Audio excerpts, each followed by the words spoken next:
Olá, sejam bem-vindos a mais esta nossa conversa aprofundada, um oferecimento especial do Hospital da Obesidade. Hoje o papo é sobre uma forma diferente de olhar para a obesidade, sabe?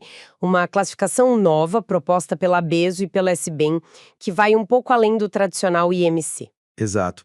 A gente está se baseando num material bem completo, um e-book que detalha essa nova visão e que, por sua vez, veio de um artigo lá na Archives of Endocrinology and Metabolism. E a nossa ideia aqui, é tentar entender juntos.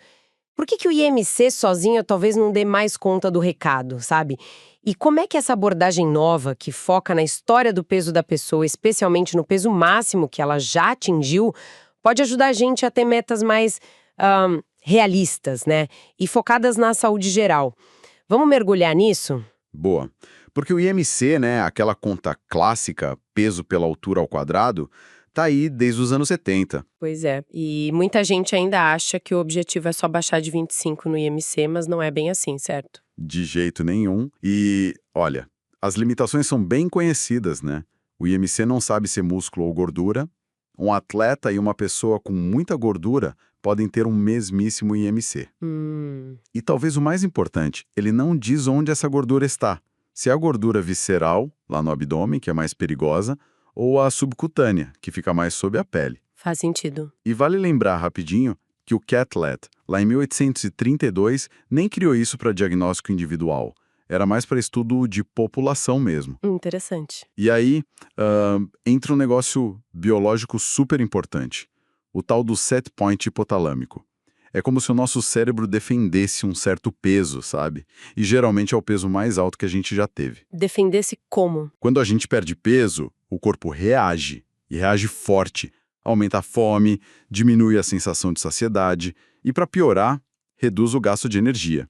É uma luta. Nossa. É fascinante, biologicamente falando. Estima-se que para cada quilo perdido, o apetite pode aumentar em umas 100 quilocalorias por dia. E o gasto energético cair umas 30 quilocalorias. O corpo quer voltar para o peso anterior. Uau! Então é por isso que é tão difícil manter o peso depois de emagrecer. Isso explica muita coisa. E reforça aquela ideia da obesidade como doença crônica mesmo, né? Que volta se parar o tratamento. Exatamente. É progressiva, recidivante. Os números no Brasil são preocupantes, né? Acho que a última PNS de 2019 falava em 1 a cada 4 adultos com obesidade. É muita gente. É um problema de saúde pública gigante. Mas olha só, nem tudo é dificuldade. Agora vem a parte que eu acho mais animadora. Mesmo perdendo pouco peso, tipo 5 a 10%, os benefícios para a saúde já são enormes. Mesmo que o IMC continue lá em cima, na faixa de obesidade. Sim, isso é fundamental entender.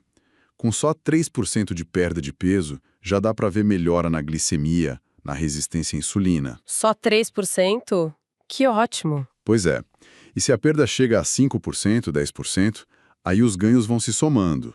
Melhora no colesterol, alívio de dores nas articulações, mais mobilidade, melhora na função sexual, até na depressão.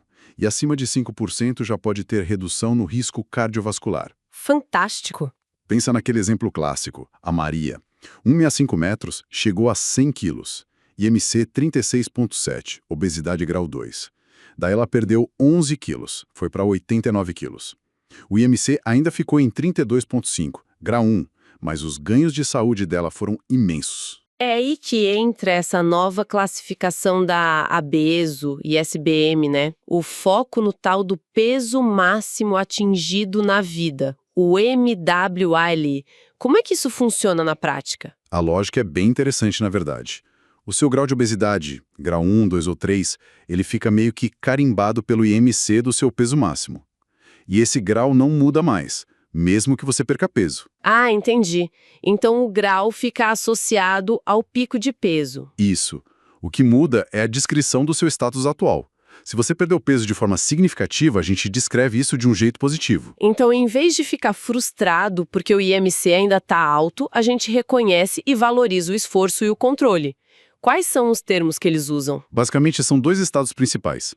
Se a pessoa perdeu entre 5% e menos de 10% do peso máximo, isso para quem começou com um IMC entre 30 e 40, ou entre 10% e menos de 15% para quem começou acima de 40, a gente chama de obesidade reduzida. Ok, reduzida. E se a perda for ainda maior, tipo 10% ou mais para quem começou entre 30 e 40, ou 15% ou mais para quem começou acima de 40, aí vira obesidade controlada. Controlada. Gostei. Tem um detalhezinho técnico de arredondar a porcentagem para baixo em múltiplos de 5, mas a ideia central é essa, reconhecer o controle, o progresso. Entendi. Vamos pegar aquele exemplo do homem. 1,75, peso máximo de 118 quilos, que dá um IMC de 38,5, grau 2. Aí ele perde 15 quilos, que dá uns 12,7% de perda. Como ele ficaria? Bom, o IMC atual dele cairia para 33,6, que na tabela normal seria grau 1. Mas, usando essa nova classificação... Ele continuaria sendo grau 2. Exato. Ele seria classificado como obesidade grau 2, controlada em 10%.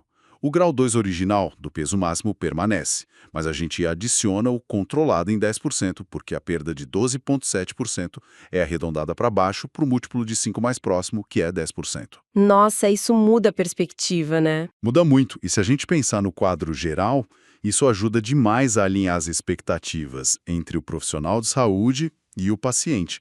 O foco sai daquela ideia de cura ou de atingir um IMC normal, que muitas vezes é irrealista ou até indesejável. E vai para o controle da doença e os ganhos de saúde concretos, né? Perfeito. É como a gente pensa na hipertensão ou no diabetes. São condições crônicas que a gente controla. A hipertensão está lá, mas está controlada com medicação, dieta, etc. Faz todo sentido. E aí perguntar sobre o peso máximo na consulta vira algo chave. Fundamental. Mas é importante lembrar que tem algumas situações onde essa classificação não se aplica, né? Sim, bem lembrado. Ela não foi pensada para quem fez cirurgia bariátrica, nem para crianças e adolescentes. E precisa ter cautela com idosos pelo risco de perder massa magra junto com a gordura. E casos específicos de ganho de peso, tipo por remédio ou parar de fumar? Isso. Ou condições como o hipercortisolismo. E, claro, períodos como gravidez não entram na conta do peso máximo. Ok, então, resumindo a história toda, olhar para o histórico do peso, para o ponto máximo, realmente muda o jogo. Muda. A gente passa a valorizar o controle que foi alcançado, os benefícios para a saúde, mesmo que o número na balança ou o IMC não sejam considerados ideais. É mais uma ferramenta para guiar o tratamento de forma mais humana, talvez. Eu acho que sim. E isso me deixa pensando, será que tratar a obesidade assim como uma condição crônica, que a gente busca controlar em vez de curar, será que isso não ajudaria a diminuir um pouco aquele estigma pesado, sabe? E a frustração que muitas vezes vem junto com a dificuldade de manter o peso perdido? Uma ótima reflexão para a gente levar. Fica aí a pergunta, né? Com certeza. Bom, agradecemos muito a atenção de todos nesta nossa análise e para quem busca entender melhor as abordagens de tratamento ou procura acompanhamento especializado para a obesidade, o Hospital da Obesidade oferece informações e cuidado. É só acessar o site hospitaldaobesidade.com.br. Lá tem muito material e os contatos. Isso aí. Obrigada e até a próxima!